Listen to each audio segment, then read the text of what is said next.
వీక్షించేటువంటి ప్రేక్షకులకి ఈ యొక్క పరాభవనామ సంవత్సరంలో కర్కాటక రాశిలో జన్మించినటువంటి వారికి ఏ విధంగా ఉండబోతుందో తెలుసుకునే ప్రయత్నం చేద్దాం. ఈ రాశి వారికి ఆదాయం 2, వ్యయం 11, రాజ్యపూజ్యం 4, అవమానం 7. కాబట్టి ఈ కర్కాటక రాశి వారు వీటిని బట్టి ఎక్కువగా శ్రమ పడితే తప్ప ఫలితాలు పొందలేనటువంటి పరిస్థితి అనేటువంటి విషయాన్ని గమనించాలి.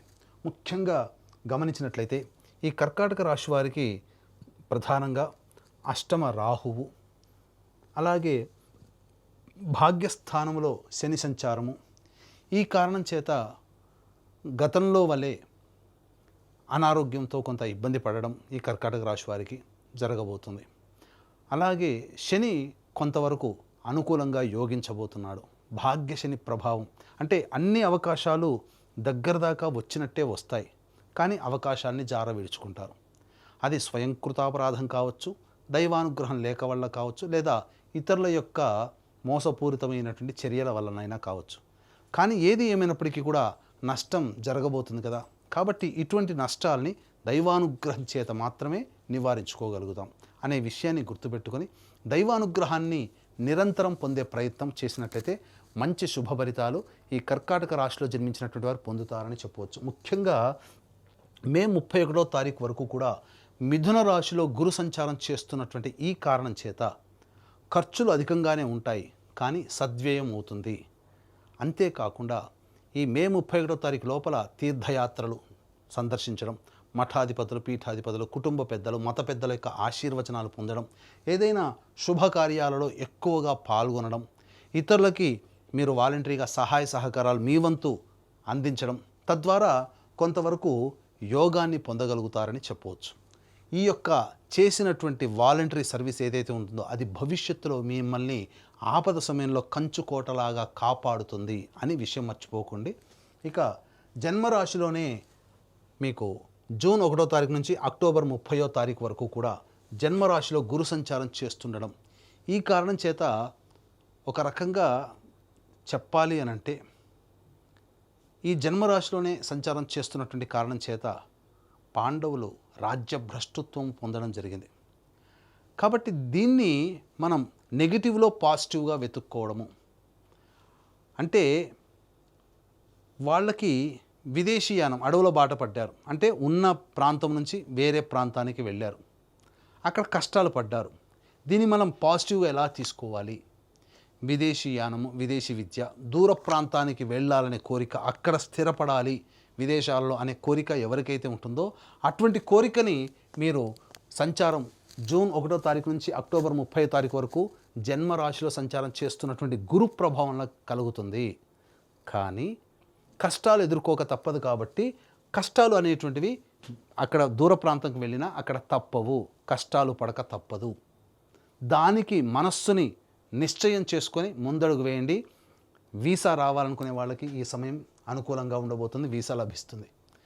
లేదా విదేశీయానానికి వెళ్ళాలనుకునే వాళ్ళకి జూన్ 1 నుంచి అక్టోబర్ 30 వరకు అక్కడ మీకు శాంక్షన్ అయిపోతాయి. అన్ని విధాలుగా మీకు అనుకూలంగా ఉంటుందని చెప్పవచ్చు. ఇక అక్టోబర్ 31వ తారీఖు నుంచి జనవరి 24వ తారీఖు వరకు సింహరాశిలో సంచారం చేస్తున్నటువంటి కారణం చేత కర్కాటక రాశి వారికి అన్ని విధాలుగా అనుకూలమైనటువంటి కాలము నవంబర్, డిసెంబర్, జనవరి 24. ఈ కారణం చాలా అద్భుతం. ఇది యోగమైనటువంటి ఫలితాలను ఇస్తుంది.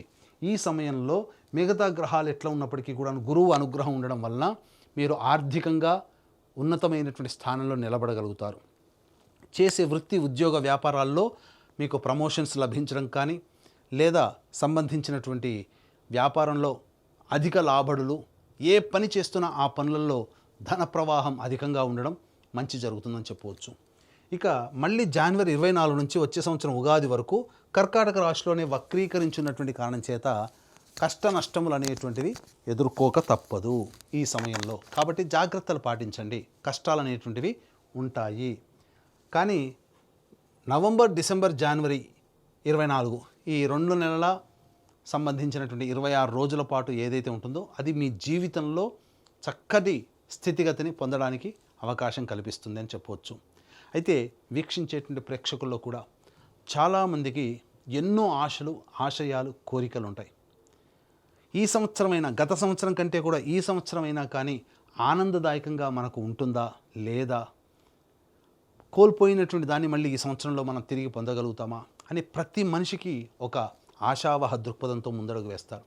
ఇవన్నీ మనం అనుకున్నవన్నీ సక్సెస్ఫుల్గా జరగాలనంటే నవగ్రహాల యొక్క అనుగ్రహం సంపూర్ణంగా కావాలి. అందుకని ఈ కర్కాటక రాశితో పాటుగా 12 రాశుల్లో జన్మించినటువంటి వారికి ఈ నవగ్రహాల యొక్క అనుగ్రహం సంపూర్ణంగా ఉండడం కోసం మన పీఠం ఆధ్వర్యంలో ఏప్రిల్ 1వ తారీఖు చైత్ర పౌర్ణమి రోజున సాయంకాలం 6 గంటలకి అత్యంత శీఘ్ర ఫలితాలనిచ్చే 3 నక్షత్రాల్లో ఒకటైనటువంటి హస్తా నక్షత్రం రోజున నవగ్రహ పాశుపత హోమము, అలాగే ఆరోగ్యం కోసం మృత్యుంజయ హోమం, సర్వకార్యాలలో జయం పొందడం కోసం సుదర్శన హోమము, అలాగే దాంపత్య అభివృద్ధి, వివాహ సిద్ధి, ఉద్యోగ ఆర్థికాభివృద్ధి, వీటికి సంబంధించి లక్ష్మీ మూలమంత్ర సంప్రతి లక్ష్మీ సూక్త హోమము, సర్వశాంతులకి సంబంధించి రుద్రహోమం జరిపించి శక్తిపాతము చేసినటువంటి కరుంగలి మాల ఇవ్వడం జరుగుతుంది. కాబట్టి ఈ సర్వదోష నివారణ పూజల హోమాల్లో ఆసక్తి కలిగినటువంటి వాళ్ళు ఏప్రిల్ 1వ తారీఖు మధ్యాహ్నం 3 గంటల లోపల స్క్రీన్పై కనిపిస్తున్నటువంటి నెంబర్కి కాంటాక్ట్ చేసి నమోదు చేసుకోవచ్చు. ఇక తదుపరి భాగమైనటువంటి ఈ యొక్క సంబంధించినటువంటి కర్కాటక రాశిలో జన్మించినటువంటి వారికి ఏ ఏ సమయంలో నిరుద్యోగస్తులకి ఉద్యోగం లభిస్తుంది, ఉద్యోగస్తులకి ప్రమోషన్స్ లభిస్తాయి, లేదా వేరే సంస్థల్లో ప్రయత్నం చేస్తే మంచి జరుగుతుందనే విషయాన్ని తెలుసుకుందాం. ఈ కర్కాటక రాశిలో జన్మించినటువంటి వారికి 17 సెప్టెంబర్ నుంచి 17 అక్టోబర్ వరకు ఉన్నటువంటి కాలము, అలాగే 16 డిసెంబర్ నుంచి 13 జనవరి మధ్య ఉన్నటువంటి కాలము, మరియు 14 ఏప్రిల్ నుంచి 14 జూన్ మధ్య ఉన్నటువంటి కాలము చాలా అనుకూలము. ఈ సమయంలో మీకు తప్పకుండా ఉద్యోగం లభిస్తుంది, ఉద్యోగ అభివృద్ధి కలుగుతుంది, మీకు ప్రమోషన్స్ కానీ కోరుకున్న చోట బదిలీలు కానీ జరుగుతాయి. కేంద్ర రాష్ట్ర ప్రభుత్వ ఉద్యోగస్తుల వారికి సంబంధించి ఈ సంవత్సరం సామాన్యమైనటువంటి ఫలితాలు పొందుతారని చెప్పవచ్చు. ఇక ప్రధానంగా గమనించుకున్నట్లయితే ఈ సంబంధించినటువంటి ఈ యొక్క కుజగ్రహ సంచార ప్రభావం కర్కాటక రాశి వారికి ఏ విధంగా ఉండబోతుంది, 2 ఏప్రిల్ నుంచి 10 మే వరకు ఉన్నటువంటి కాలం ఏదైతే ఉంటుందో ఇది ప్రధానంగా ఆస్తి వ్యవహారాలకు సంబంధించి, గతంలో తాలూకు చేసినటువంటి పనులకి సంబంధించినటువంటి చర్చలకి, వీటన్నిటికీ కూడాను సమయం అనేటువంటిది ఉంటుంది. ఈ సమయంలోనే ఆస్తికి సంబంధించినటువంటి, న్యాయకు సంబంధించినటువంటి వివాదాలకు సంబంధించి, అలాగే విదేశీయానం, విదేశీ ఉద్యోగము వెళ్ళాలనే ఆలోచనకి శ్రీకారం ఈ సమయంలో చుట్టబోతుందని చెప్పవచ్చు.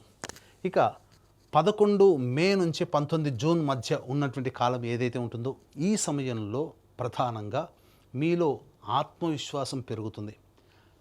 కాకపోతే ఎదుటి వాళ్ళని తక్కువగా చూడడం అనేటువంటిది ఈ సమయంలో ఉండడం వల్ల మీరు అనుకున్న దానికంటే తక్కువ ఫలితాలు పొందుతారు. కాబట్టి లౌక్యంతో వ్యవహరించి అందరితో కలుపుకొని పోయే విధంగా మీరు సంయమనం పాటించినట్లయితే ఈ సమయాన్ని కూడా మీరు అనుకూలంగా మరల్చుకోవచ్చు. ఇక ప్రధానంగా చూసుకున్నట్లయితే 20 జూన్ నుంచి 1 ఆగస్టు వరకు ఉన్నటువంటి సమయం ఏదైతే ఉంటుందో ఈ సమయం ప్రధానంగా అన్ని విధాలుగా కర్కాటక రాశిలో జన్మించినటువంటి వారికి సంపూర్ణమైనటువంటి యోగ కాలముగా చెప్పబడి ఉంది. ఏ ప్రయత్నం చేసినా ప్రయత్నంలో అన్ని విధాలుగా లాభదాయకంగా ఉంటుంది అని చెప్పవచ్చు.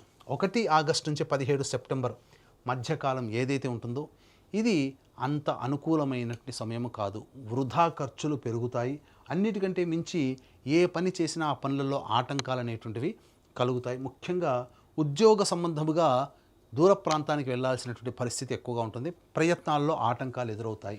18 సెప్టెంబర్ నుంచి 11 నవంబర్ మధ్యకాలం ఏదైతే ఉంటుందో ఈ సమయము మీలో ఆత్మవిశ్వాసము తగ్గుతుంది. గృహంలో మార్పులు చేర్పులు చోటు చేసుకుంటాయి. ఆల్రెడీ అద్దె ఇంట్లో ఉన్నటువంటి వాళ్ళు వేరే సమయానికి అనగా వేరే ఇంటికి మారాల్సినటువంటి పరిస్థితి వస్తుంది. గృహంలో మరమ్మతులు అనేటువంటివి చేయిస్తారు. 12 నవంబర్ నుంచి 8 మార్చి మధ్య ఉన్నటువంటి కాలం కర్కాటక రాశి వారికి అత్యంత కీలకమైనటువంటి కాలం. ఈ సమయమే మీరు జాగ్రత్తలు పాటించాల్సినటువంటి పరిస్థితి. ఎందుకనంటే కుజస్తంభన అనేటువంటిది జరిగి ప్రధానంగా నష్టం జరిగేటువంటి అవకాశం ఉంటుంది. కాబట్టి ఈ నష్టం అంటే ఏంటి? ధన పరంగా నష్టం కావచ్చు, కుటుంబ పరంగా నష్టం కావచ్చు, అన్నిటికంటే ప్రధానంగా మీకు సంబంధించి ఆరోగ్యపరంగా కానీ లేదా ఇంటికి సంబంధించినటువంటి ఆస్తిపాస్తుల వ్యవహారం పరంగాని చెయ్యని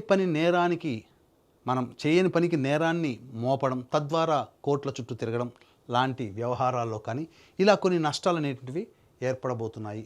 కాబట్టి గృహపరంగా ఏదైనా కొన్ని చిక్కులు ఇవన్నీ ఈ 12 నవంబర్ నుంచి 8 మార్చి వరకు ఉండబోతాయి. ఈ సమయంలో వీటన్నిటిని అధిగమించి ఆ సమయాన్ని కూడా మనం పాజిటివ్గా మార్చుకోవాలి అనంటే కొంత దైవానుగ్రహాన్ని పొందే ప్రయత్నం చేయడం, అతిగా ఆవేశపడడం అనేటువంటిది చెయ్యకూడదు. మీకు కోపం వస్తుంది, సంఘటనలు అలా ఉంటాయి, సమస్యలు అలాగే పరిస్థితులు అలా వస్తాయి.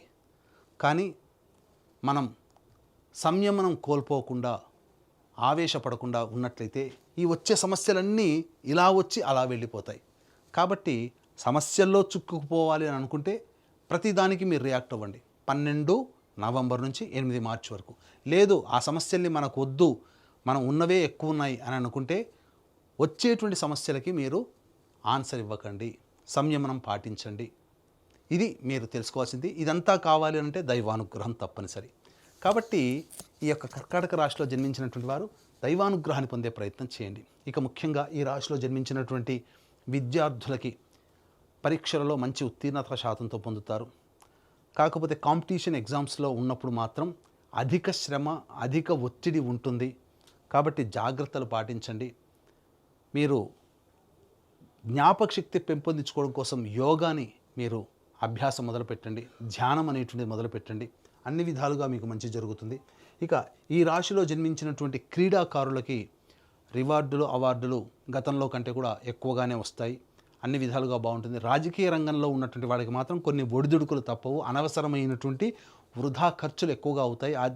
ఈ యొక్క పార్టీ పెద్దల యొక్క అభిమానాన్ని చూరగొనడం కోసం వృధా కాలయాపన, అలాగే ఖర్చులు కూడా అధికంగా ఎక్కువగా ఉంటాయని చెప్పవచ్చు.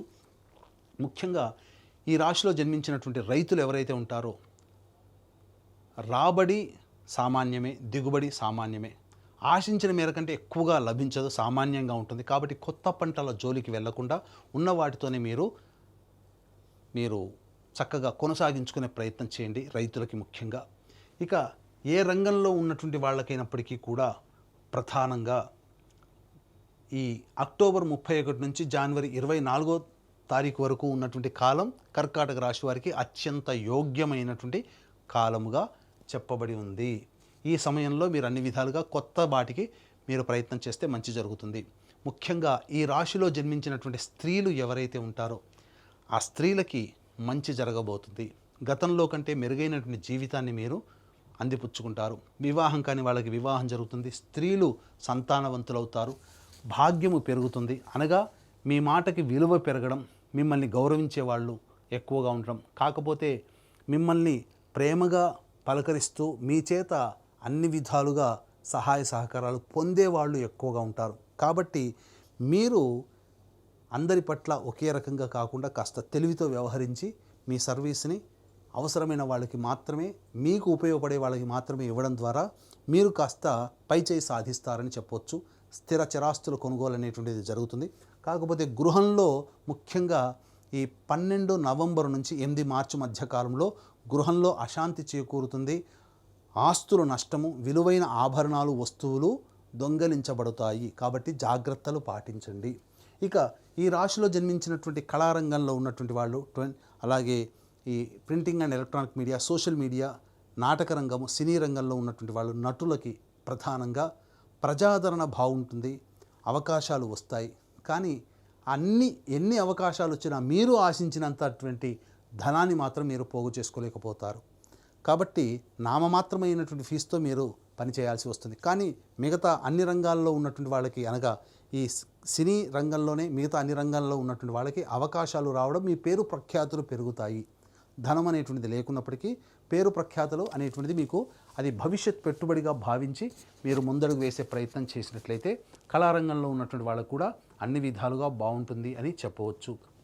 అయితే ఈ యొక్క కర్కాటక రాశిలో జన్మించినటువంటి వారికి సమస్యలు అధికంగా ఉంటాయి అని చెప్పడం జరిగింది. కాబట్టి ఈ సమస్యల పరిష్కారం కోసం ప్రతిరోజు గరికతో గణపతికి అష్టోత్తర పూజ చేయడం, హనుమాన్ చాలీసా రోజుకి 8 సార్లు పారాయణించడం, ఈ విధంగా ఒక 21 రోజుల పాటు మీరు నియమం పెట్టుకోండి.